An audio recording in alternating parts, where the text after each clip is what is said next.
La ville de Saint-Paul-et-Dax avec Kevin Lossu vous présente les rendez-vous du patrimoine. Une archive, un bâtiment, un fait remarquable de la commune. On vous dit tout, on vous raconte tout. Bonjour à toutes et à tous et bienvenue dans ce 4e numéro des rendez-vous du patrimoine Saint-Paulois avec aujourd'hui la possibilité pour vous, chers auditeurs, de plonger avec nous dans l'histoire du château d'Abbesse et évoquer à la fois, bien sûr, le château, mais également le devenir de ce site, parce que je sais que c'est une question qui est chère. Alors, on va faire ça en compagnie de Kevin Lossu, qu'on ne présente plus, mais également parce que c'est important, dans le devoir de mémoire, que ça passe par l'écoute et le respect de la parole de nos aînés, d'accueillir, on a cette immense chance et cet honneur, Michel Labeyrie, alors qui est un passionné d'histoire, que vous connaissez également sans doute, puisque c'est l'ancien président des Amis du Vieux Saint-Paul, toujours membre de cette association. Michel, bonjour et bienvenue. Bonjour, oui.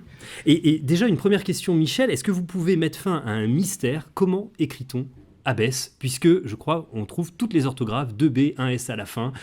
Alors, comment est-ce qu'on écrit Abbesse? Alors, soyons clairs, Abbesse, tout s'écrit tout simplement sur tous les registres anciens, A, B, E, 2S, E, tout simplement.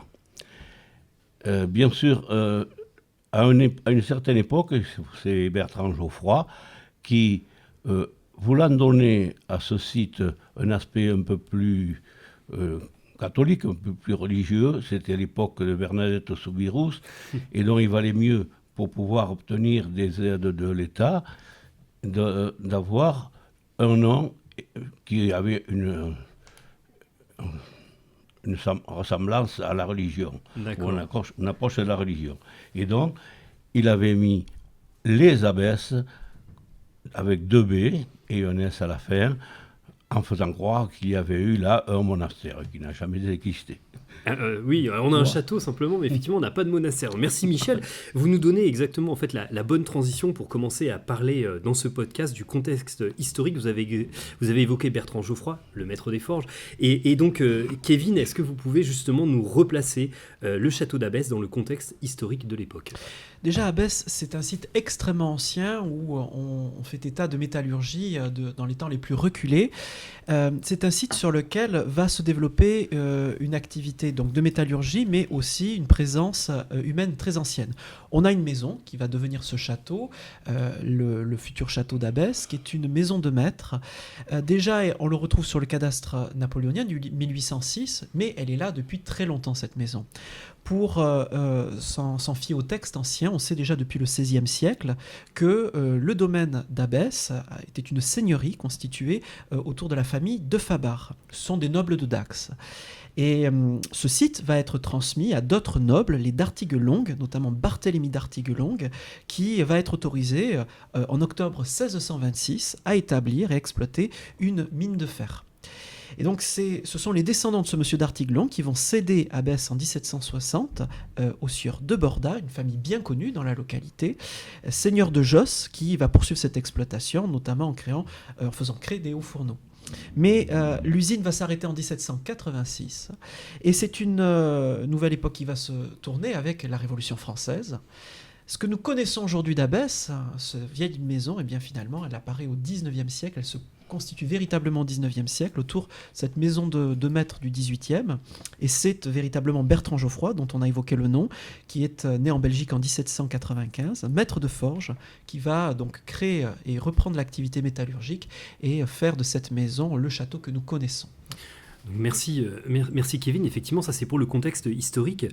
Michel, est-ce que vous pouvez nous présenter justement le site d'Abbesse? Alors, le site d'Abbesse, il est situé au sud-ouest de Saint-Paul, à environ 10 km de Dax.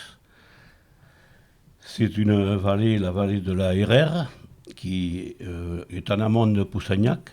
Pour ceux qui connaissent, c'est une rivière qui se jette dans l'Adour.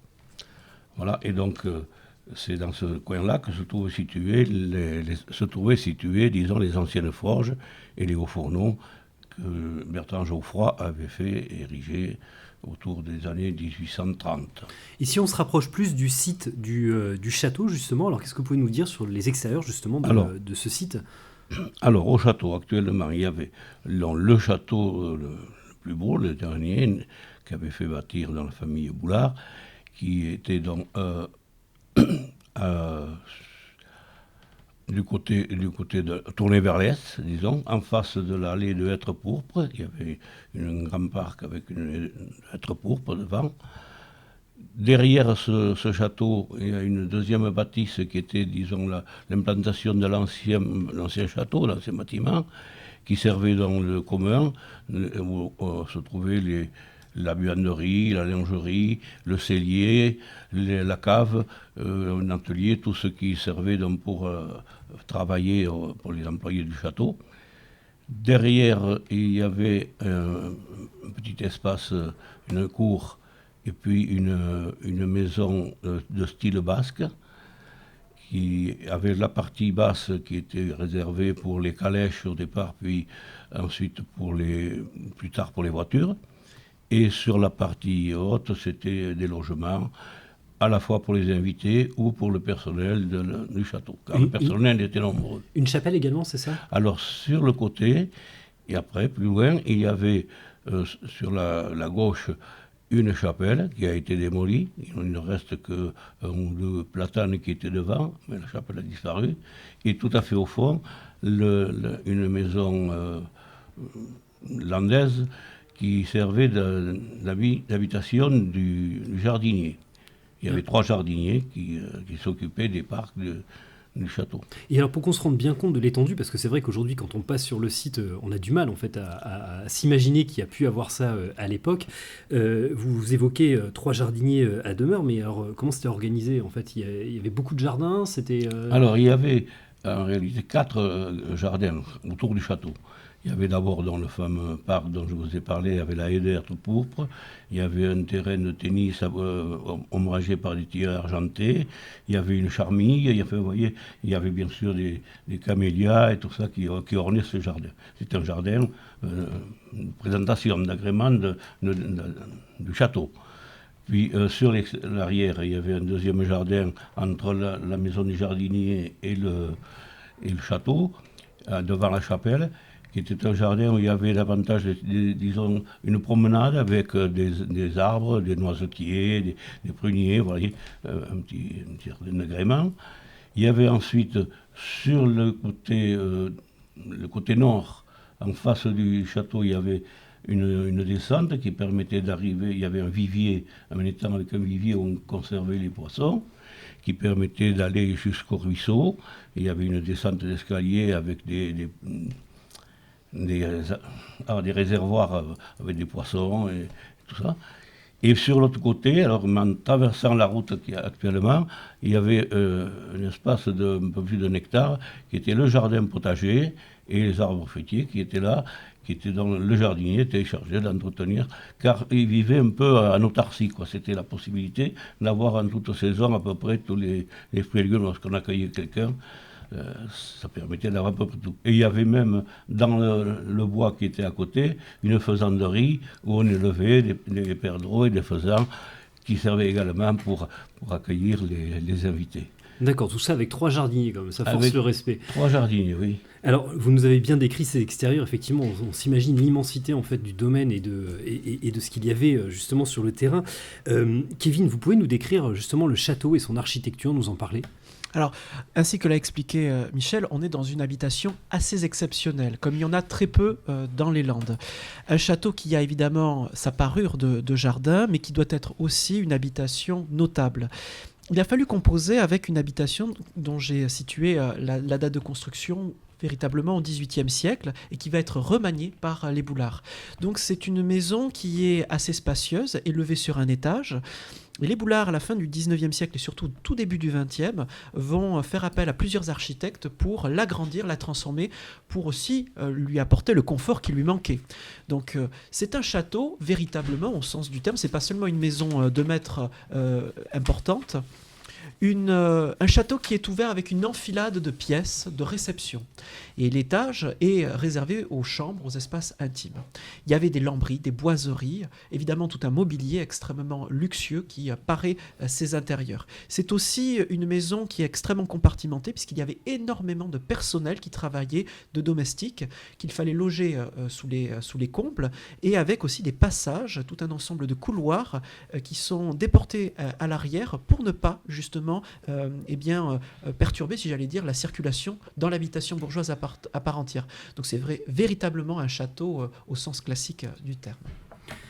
Merci Kevin. Alors Michel, est-ce que vous pouvez nous dire un mot justement sur cette famille de propriétaires, les Boulard? Alors leur origine, pourquoi est-ce qu'ils se sont fixés à Saint-Paul? Qu'est-ce que vous pouvez nous en dire? Alors les Boulard sont une famille de maîtres de forge qui possédaient d'autres hauts fourneaux sur la région de Lens et puis ensuite sur Castets. Et même ils étaient apparentés avec la famille d'Usa, de l'Ursalus. Et donc, ils ont acquis le domaine d'Abbesse, qui était réuni avec celui d'Hardy d'ailleurs, avec le haut fourneau d'Hardy, tout ensemble. Et Boulard est devenu donc propriétaire de ces hauts fourneaux-là. Voilà, et alors pourquoi se fixer à Saint-Paul, du coup? Mais pourquoi se fixer à Saint-Paul? Là, je ne sais pas trop. Je crois que Kevin a la réponse. Ils avaient acheté une énorme propriété, donc ils possédaient quand même tout un terrain sur Saint-Paul, mais je n'en sais pas davantage. Alors là, il faut plutôt se plonger sur la généalogie. En fait, Charles Boulard est issu lui-même d'une famille de maîtres de forge, à commencer par François Dubourg, qui avait établi en 1830 des forges à Castets. Et en fait, c'était son grand-père, en fait. Lui, il a repris cette activité, on est là en 1862, et il arrive à Saint-Paul-les-Dax à cette époque-là pour reprendre l'usine de fer d'Abbesse. Lorsque Dubourg, son grand-père, se retire en 1867, eh bien, il va complètement réorchestrer cette activité et il va devenir le plus grand maître des forges des Landes. Il possède aussi 13 000 hectares dans les Landes de pin. C'est un des plus grands propriétaires fonciers. C'est un homme extrêmement intéressant, Charles, puisqu'il est à la fois maire de Lens, il est conseiller général de Castets, il est député des Landes, en plus d'être sylviculteur et docteur en droit.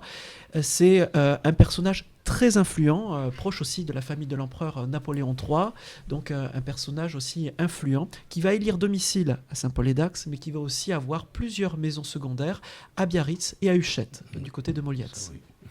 Alors, ce qui est intéressant dans tout ce qu'on est en train d'évoquer, c'est de voir que ce château a vécu, le domaine a vécu. Comment on est passé justement d'un lieu de vie en fait qui était habité par des personnes effectivement influentes, vous l'avez bien rappelé tous les deux, à la ruine qu'on connaît aujourd'hui. Qu'est-ce qui s'est passé? Alors, d'abord, la forge a fonctionné jusqu'aux années 1900. À cette époque-là, exactement dans l'année 1900, il y a eu une activité diminuée parce que la concurrence des hauts fourneaux du Nord et même des hauts fourneaux d'Espagne faisait que l'acier ne se vendait plus, les forges d'Abbesse étaient en perte de vitesse. Il avait du mal à continuer à payer leurs ouvriers. Il y a eu donc une grève des ouvriers, une première grève en 1900, menée par un syndicaliste qui était venu de Bordeaux, qui s'appelait Kals. Et disons que la famille Boulard n'avait pas l'habitude de traiter avec les ouvriers de cette façon.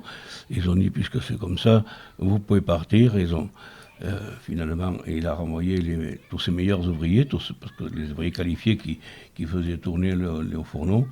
Ils ont arrêté l'activité en fait. Ils ont arrêté l'activité. Elle a repris l'année après, jusqu'en 1920. Et il y a eu à nouveau une grève en 1920, et cette fois-là, le haut fourneau, on les a laissés éteindre, et donc quand un haut fourneau est éteint, on ne peut plus le relancer, et c'était fini, et donc l'activité du haut fourneau s'est arrêtée. Il restait quand même l'activité encore des ateliers, des forges, qui a continué un petit peu, et ils ont ensuite vendu une partie du matériel sur à un entrepreneur de la ville de Dax, qui a monté l'usine Chappé, Et d'ailleurs, les ouvriers qui travaillaient chez Boulard, on disait toujours qu'ils étaient ouvriers de chez Boulard, même quand ils étaient chez Chappé. Ça, c'était en 1923, effectivement, le transfert d'activité, quand Castex, Hardy ont fermé, et il ne restait plus que le site d'Abbesse, qui a vivoté encore pendant la Première Guerre mondiale, puisqu'il y avait une reconversion en production d'armes de guerre. Et après, bien, le matériel a été transféré effectivement au site de Peyrouton, le site actuel de la piscine du centre Aquae. Et ça s'est effectivement transformé en une toute autre activité. Le haut fourneau a été rasé en 23. Donc la famille est restée sur le site encore jusque dans les années 80, mais sans activité industrielle. Et si on fait un bond dans le temps, effectivement, dans les années 70, on passe justement encore une vente du château, c'est ça, et un projet qui émerge, c'est ça qui est bien. Alors, oui, la famille Boulard possédait. Alors, il y avait. Le domaine de Boulard était partagé en deux parties. Il y avait 1400 hectares qui appartenaient à la famille Charles Boulard et 800 hectares qui appartenaient à une fille Boulard qui était Jacqueline Marie-Ève et le comte de Montaigu. Et donc, ces 800 hectares n'ont pas été vendus en même temps. Les 1400 hectares de Charles Boulard ont été vendus à une société qui s'appelait la société LSA, Loisirs Sud-Atlantique, qui était formée de 4 entrepreneurs qui voulaient installer là sur le site un golf et un territoire de chasse, qui voulaient aménager quelque chose d'important sur ce site-là. Bon, ils ont commencé par nettoyer, par déboiser tout ce qu'ils ont pu. Malheureusement, tous les plus beaux arbres, toutes les choses de valeur ont disparu. Ils ont rasé d'ailleurs une grande partie des bâtiments qui servaient d'habitation pour les ouvriers. Et puis, finalement, après avoir exploité pendant quelques années le site, ils ont commencé à tracer les trous des digigolfs, on a fait tout un tas de terrassements. Et puis, qu'est-ce qui s'est passé? Ils ont manqué d'argent.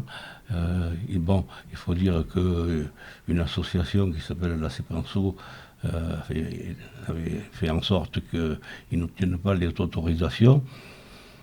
Et donc, ne pouvant pas réaliser le golf, ce qu'ils voulaient, ils étaient un peu mal à l'aise. Ils ont proposé à la ville de Saint-Paul d'acheter une partie du domaine. Et l'autre partie a été achetée par la banque Blanc-Pelletier et par une association de silviculteurs, la Gigama, qui a acheté le domaine et qui était à Madame de Montaigu. Et c'est là où la ville, en fait, commence son partenariat avec à l'époque, ce qu'on appelait le conseil général et qui est devenu le conseil départemental aujourd'hui, en fait, pour justement, gérer ce domaine. Alors, conseil départemental qui est propriétaire à 80% et la ville à 20%, en fait, d'une partie des terrains. Les 243 hectares qui étaient dans cette partie-là, ce qui avait été acheté.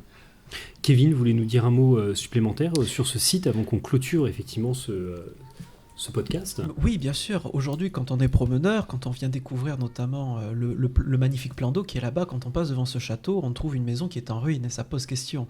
Il faut savoir que la demeure a été habitée jusque dans les années 80. Elle a été donc, comme on l'a expliqué, vendue. Et un incendie s'est déclenché dans les années 90 qui a fortement endommagé la structure. Une partie parce que le château est encore debout. Malheureusement, ce qui se passe, c'est qu'il va être squatté, pillé. Évidemment, les ensembles de valeurs à l'intérieur ont été vidés, désossés.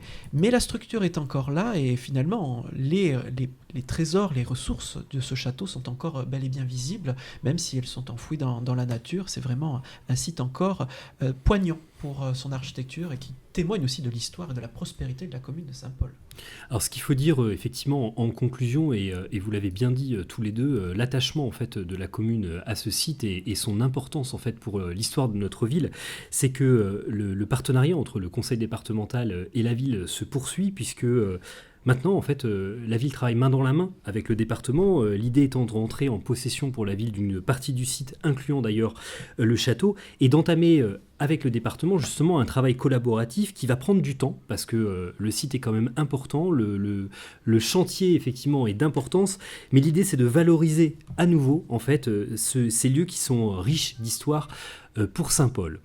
On vous remercie de nous avoir écoutés pour ce 4e podcast. Comme d'habitude, n'hésitez pas à nous laisser vos commentaires, à partager, à liker. Kevin, un grand merci. Michel, également un grand merci pour toutes ces informations et toute la richesse de ce que vous avez pu nous apporter aujourd'hui. On se dit à la semaine prochaine pour un nouveau podcast. Merci à vous et à très bientôt.